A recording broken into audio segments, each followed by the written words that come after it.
সুন্দরবনের কেওড়া ফল, এটা বেশ টক। কেওড়া গাছ,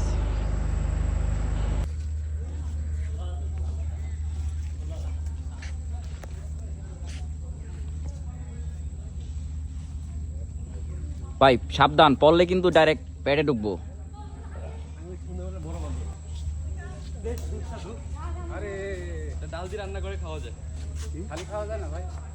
এটা খাওয়া যায়, টেস্ট করেন, টক টক লাগে।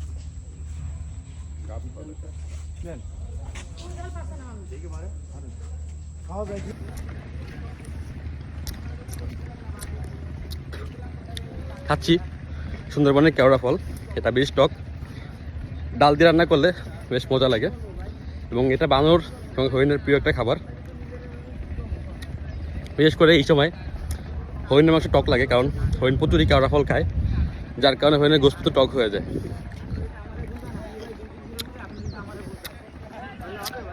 বেশ টক একটা ফল, কিন্তু সুস্বাদু। যদি কোনো সুন্দরবনে আসেন অবশ্যই ট্রাই করবেন, যে কেওড়া ফল। আর ডাল দিয়ে রান্না করলে খুব মজা লাগে। অবশ্যই ডাল হওয়ার আগ মুহূর্তে ফলটা দিতে হবে, আগে দিতে পাবেন না।